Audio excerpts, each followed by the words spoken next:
So, on today's podcast, we're talking about this concept of cultural amnesia, when leaders, teams, organizations forget the very elements that helped their culture thrive, and then they take their eyes off of the culture in pursuit of other things. Welcome back to the Thermostat with Jason Barger. If you're currently on a commute, a walk, or just a micro break in your day, glad you're making time to step back, to think, and to reflect on the next steps on your journey. I've never been more convinced the best leaders and team cultures in the world are the ones that make time to step back, breathe in good oxygen, and calibrate their thermostat. I hope today's conversation leaves you feeling grounded and inspired. Now let's dive into today's topic to engage our minds and hearts in order to authentically lead and create compelling cultures wherever we are in the world. Hey everyone, it's Jason and welcome back to the Thermostat podcast. Wherever you are and however you're coming to the podcast today, welcome in. So glad you are here. We have nearly 250 episodes now. We might be right at the 250 episode mark. So we're getting dangerously close if we're not already there. So glad you're here. Thanks to everybody who's been a part of this from day one. Thanks to all the new listeners that are jumping in and that this continues to grow and spread all over the place. So glad you're here. My commitment to you, no matter where you are, is that I want this to connect with you, allow you to step back, to think, to be filled with some good oxygen in your life, and to think about the temperature that you're trying to set in your life, in your work, the cultures that you're trying to create with the people around you. So glad that you are here and ready for another episode. Before we dive into today's topic, if you'll do me the quick favor, if you will rate this podcast 5 stars, of course, on whatever platform that you're on. These are the quick ways that you can help if you want to be helpful to this, which I really appreciate if you do. Rate the podcast 5 stars. Leave an authentic review in your own words on whatever platform you're using, and then share the podcast with friends, colleagues, team members, whoever that is, to say, hey, here's an episode we ought to listen to. Let's listen and talk about the questions. Share it on social media. Again, whatever's authentic for you. But leave a review, rate it 5 stars, and share it. Amplify these messages with the people around you. And for everybody that does that, takes a moment to do that, I'm so grateful. Thank you, thank you, thank you, thank you. Jim Collins, the author in his groundbreaking book, Built to Last, where he studied why did some companies and organizations last over a 100-year period and others during the same period seem to fade away or just cease to exist. They were companies that had very similar market conditions, very similar products and services, etc. But why did some companies or organizations last over the long period of time and others did not? It's a really fascinating book, and one of the key findings was that those that were built to last, the companies and organizations that were built to last and sustain that 100-year period, were relentless about doing 2 things simultaneously over the years. The first thing they did, is the research found, is that they preserved the core of their past. They preserved the core of their past, why they existed, the very best of their past that they needed to carry with them into the present day. They were relentless about focusing on what was the core of why they existed as a company, as an organization, to focus on the things that they'd learned in the beginning days that they needed to carry with them, that were part of their early DNA of their company organization, that they had to preserve the very core of their past. And at the same time, the companies and organizations that were built to last and lasted over the longer period of time, they weren't stuck in the past. They were always, the other thing they were doing, the other side of preserving the core, was they were always stimulating progress. They were always seeking ways to build upon their core, to strengthen and adapt to new environments. Those who were stuck in the past or forgot their past, they died. Those organizations and companies seemed to fizzle out. And those that were able to preserve the core and stimulate progress at the same time were the ones that continue to find new ways to grow and last over time. Similarly, I see this in present day when a company or organization has a strong alignment around their culture and who they want to be in the future. But then we also see examples of sometimes companies, organizations that had that at one point, but then lose their way along the way. So on today's podcast, we're talking about this concept of cultural amnesia, when leaders, teams, organizations forget the very elements that helped their culture thrive, and then they take their eyes off of the culture in pursuit of other things. But before we dive into today's topic, let's pause, take a quick break, and we'll be right back. I want to share with you the great excitement for this year's Thermostat Cultures live event on Friday, November 8th, 2024. As you know, this event that I've hosted over the last 7 years has been an inspiring day of development focused on authentic leadership and culture.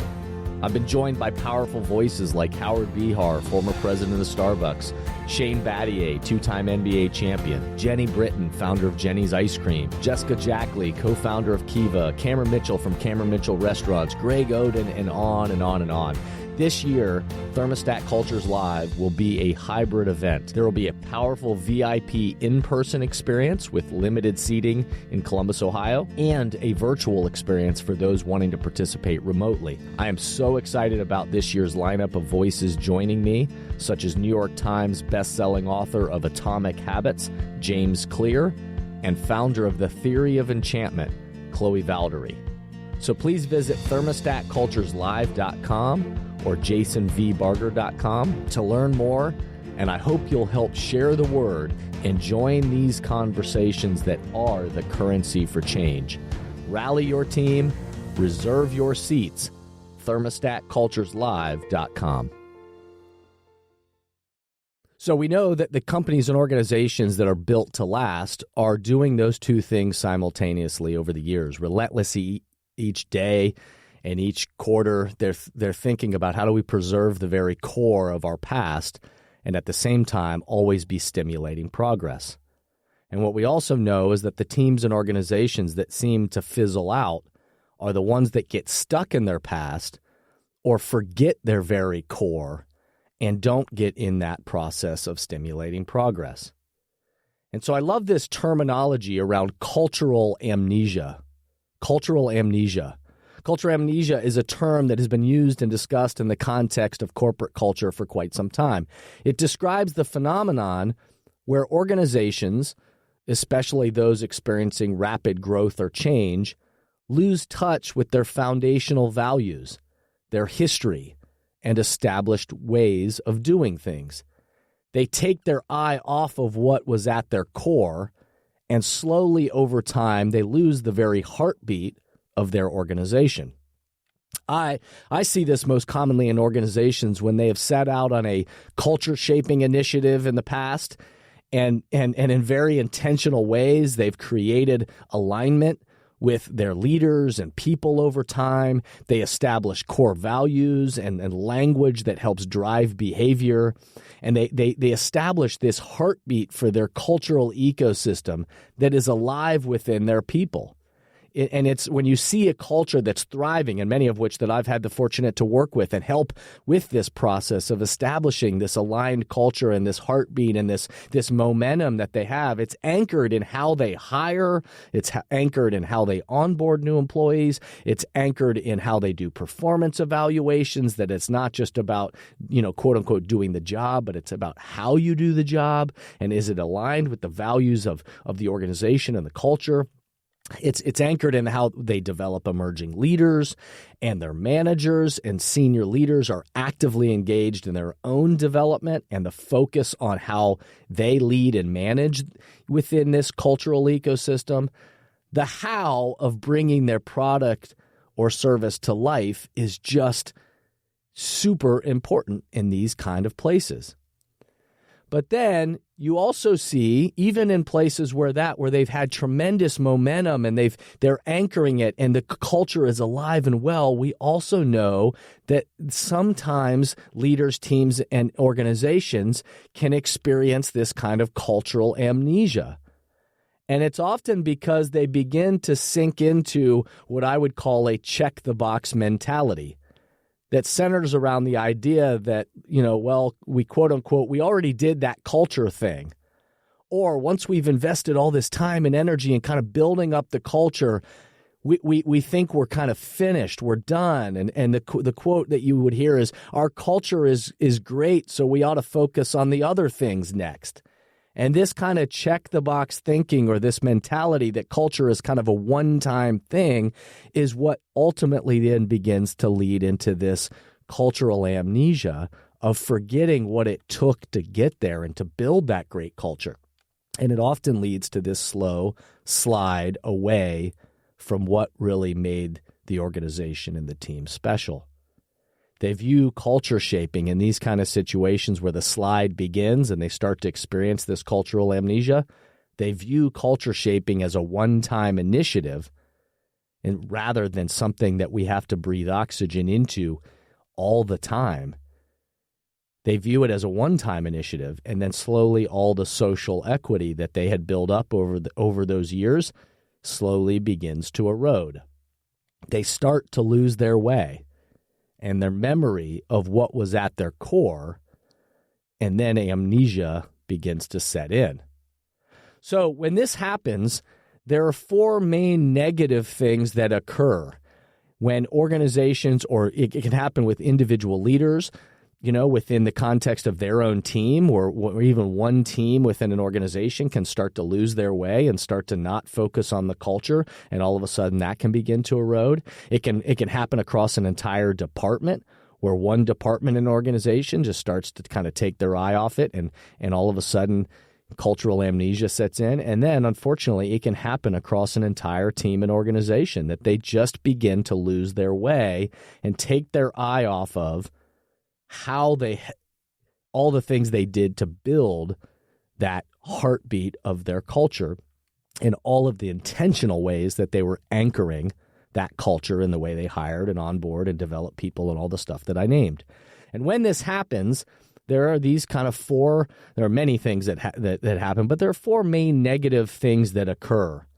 The first one is disengagement. When cultural amnesia starts to set in within a team or an organization, you start to see people who once were engaged and a heartbeat and alive and excited about where they were in the future, they slowly begin to disengage. And what you start to notice within these teams, organizations, is their people begin to lose their way, and the work just becomes work. And they disengage from the very core of what made the place different in the first place, the culture. When employees feel disconnected from the company's history and from the culture of not just what they do, but how they do it, they become less engaged and they're less motivated, and it begins to just feel like work. And the sense of mission, of belonging, of creating, of that kind of collective ownership starts to fade away. The other thing you start to see, the negative things that begin to occur when cultural amnesia starts to set in, is an erosion of just identity, an erosion of identity. When companies forget their roots, they can struggle to maintain a strong sense of identity and purpose. And again, this can lead to confusion among employees and customers about what the company actually stands for. The actual identity, the heartbeat, that at one point made them different and special, all of a sudden begins to be missing. And from a branding and marketing perspective, companies, use storytelling and historical references to reinforce their brand identity and connect with customers on a deeper level. But when that begins to be cloudy, all of a sudden there's this erosion of identity because we aren't connected to that story. We aren't connected to those historical references, and we aren't connected to this kind of what the company or the organization stands for, because the identity has eroded. The third thing that often happens when cultural amnesia starts to set in is inconsistent decision making. Inconsistent decision making. I always say this to teams and organizations all the time, that core values are a tool They're not a poster. Again, those of you have heard me say this many a times, the purpose of core values and the language around core values is not to have some fancy words on a poster that we put up on our walls, although it's helpful to have them on our walls so that people see them, but that's not the point of it. It's for the posters to be in our people. The core values and the culture you are striving to create becomes the compass, the guide, that North Star of what you're aiming for. And those who have clarity are able to set this temperature of the culture that they're trying to set, of how they want to show up to do the work. They're able to set that temperature to everyone around them, and it's felt by everyone who's involved in the cultural ecosystem. But those who lose their way begin to struggle. And when companies forget their roots, they can struggle to maintain a strong sense of identity and purpose. This can lead to confusion among employees and often leads to inconsistent decision-making that doesn't reflect the core values of who they have been and then who they've been wanting to become. And slowly they start to drift in a direction they don't want to. And then the fourth main thing that happens in these kind of teams and organizations where cultural amnesia is setting in has to do with leadership and change management. If leaders don't hold a preserve the core and stimulate progress mindset, then it's easy to get stuck in the past, or at worst, forget the past with this cultural amnesia, or forget who they're trying to become, to have no vision for the future of what they want to be different. And in a changing world where so much around us is changing and so many opportunities and so many things we need to adapt to in order to continue to exist and be relevant, we need to be stimulating progress and building upon our core from the past. And so leaders and consultants, and people that are trying to support organizations and teams, that they use this term cultural amnesia to emphasize the importance of this preserving and communicating that core of the past of the organization and the values and the transformation of where they're trying to grow and what they're trying to become.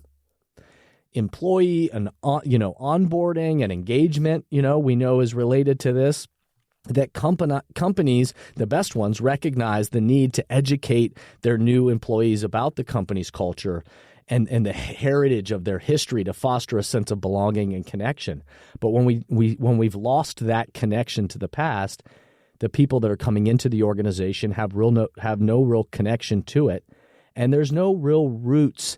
There's no real something to build upon. And once again, then it just becomes another job or another place to work. So, some questions to ponder for today.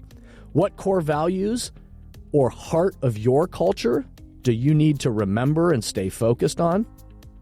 How can you help those around you not slip into this kind of cultural amnesia? What intentional actions could you and your team put into motion to stay focused on the culture for the road ahead? I hope today's episode got you thinking in many new ways. If a deeper dive into any of these topics or if support to your team and organization would be helpful, I hope you'll reach out to us. info@jasonvbarger.com is the email, info@jasonvbarger.com.